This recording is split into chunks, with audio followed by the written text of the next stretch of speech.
എല്ലാവർക്കും മല്ലുവുഡിൻ്റെ മറ്റൊരു വീഡിയോയിലേക്ക് സ്വാഗതം. ഏറ്റവും പുതിയ OTT അപ്ഡേറ്റ്സ് ആണ് നമ്മൾ ഇന്നത്തെ വീഡിയോയിൽ നോക്കുന്നത്.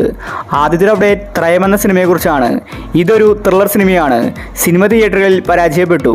സണ്ണി വെയിൻ, ചന്തു, ധ്യാൻ ശ്രീനിവാസൻ ഇവരാണ് സിനിമയിൽ കേന്ദ്ര കഥാപാത്രമായി അഭിനയിച്ചിരിക്കുന്നത്. ഈ സിനിമയുടെ OTTക്ക് വേണ്ടിയാണ് ആരാധകർ കാത്തിരിക്കുന്നത്. മനോരമ മാക്സ് ഇപ്പോൾ സിനിമയുടെ OTT വാങ്ങിച്ചിരിക്കുകയാണ്. അടുത്ത വീക്കിൽ ത്രയം എന്ന സിനിമ മനോരമ മാക്സിൽ OTT റിലീസ് ചെയ്യുമെന്ന റിപ്പോർട്ടാണ് വന്നിരിക്കുന്നത്. അടുത്തൊരു അപ്ഡേറ്റ് വേല എന്ന സിനിമയെക്കുറിച്ചാണ്. തിയേറ്ററുകളിൽ വിജയിച്ചൊരു സിനിമയായിരുന്നു വേല. ഇതൊരു ക്രൈം ഡ്രാമ മൂവിയാണ്. സിനിമ തിയേറ്ററിൽ എത്തിയിട്ട് ഒരുപാട് വർഷമായി. ഇതുവരെ OTT റിലീസ് ചെയ്തിട്ടുണ്ടായിരുന്നില്ല.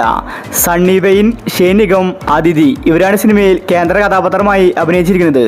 സിനിമയുടെ OTT ഇപ്പോൾ ആമസോൺ പ്രൈം വാങ്ങിച്ചിരിക്കുകയാണ്. ആരാധകർ കാത്തിരിക്കുകയാണ് വേല സിനിമയ്ക്ക് വേണ്ടി. സിനിമ ജനുവരി മാസത്തിൽ റിലീസാകുമെന്ന റിപ്പോർട്ടാണ് വന്നിരിക്കുന്നത്. ആമസോണിലായിരിക്കും സിനിമ വരുന്നത്. അടുത്തൊരു update once upon a time എന്ന സിനിമയെക്കുറിച്ചാണ്. ഇതൊരു റൊമാൻറ്റിക്കൽ ആക്ഷൻ മൂവിയാണ്. നാദൃഷിയാണ് സിനിമ സംവിധാനം ചെയ്തത്. സിനിമയ്ക്ക് എവറേജ് അഭിപ്രായമാണ് തിയേറ്ററുകളിൽ നിന്ന് ലഭിച്ചത്. അർജുൻ അശോകൻ, ദേവകി സഞ്ജയാണ് സിനിമയിൽ കേന്ദ്ര കഥാപാത്രമായി അഭിനയിച്ചിരിക്കുന്നത്. റിയാസ് ഖാനും സിനിമയിലുണ്ട്. ഇപ്പോഴിതാ Amazon prime once upon a time in Kochi എന്ന സിനിമയുടെ OTT വാങ്ങിച്ചിരിക്കുകയാണ്. ഫെബ്രുവരി ആദ്യവാരം ആമസോൺ പ്രൈമിൽ സിനിമ വരുമെന്ന റിപ്പോർട്ടാണ് വന്നിരിക്കുന്നത്. അടുത്തൊരു അപ്ഡേറ്റ് ബാന്ദ്ര എന്ന സിനിമയെക്കുറിച്ചാണ്. ഈ സിനിമയ്ക്ക് വേണ്ടി എല്ലാവരും കട്ട വെയിറ്റിംഗ് ആണ്. കാരണം സിനിമ തിയേറ്ററിൽ ഇറങ്ങിയിട്ട് കുറേ നാളായി. ഇതുവരെ OTT ചെയ്തിട്ടുണ്ടായിരുന്നില്ല. ദിലീപാണ് സിനിമയിലെ നായകൻ. അതുമാത്രമല്ല തമന്നയാണ് സിനിമയിലെ നായിക. ഒരു ഗാങ്സ്റ്റർ മൂവിയാണ് ബാന്ദ്ര.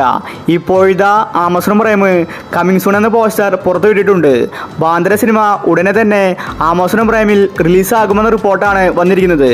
ഒരു പക്ഷേ ഫെബ്രുവരി ആദ്യവാരത്തിനുള്ളിൽ ബാന്ദ്ര സിനിമ റിലീസായേക്കും. അടുത്തൊരു അപ്ഡേറ്റ് രേഖാചിത്രം എന്ന സിനിമയെക്കുറിച്ചാണ്. ആസിഫ് അലി, അനശ്വര രാജൻ ഇവരാണ് സിനിമയിൽ കേന്ദ്ര കഥാപാത്രമായി അഭിനയിച്ചിരിക്കുന്നത്. ഇതൊരു ക്ലാസിക് ത്രില്ലർ സിനിമയാണ്. സിനിമ തിയേറ്ററുകളിൽ ഹിറ്റായി. ഈ സിനിമയുടെ OTT ഇപ്പോൾ സോണി ലീവ് വാങ്ങിച്ചിട്ടുണ്ട്. സിനിമ ഫെബ്രുവരിയിലായിരിക്കും OTT റിലീസ്. അവസാനത്തെ അപ്ഡേറ്റ് മാർക്കോ എന്ന സിനിമയെക്കുറിച്ചാണ്.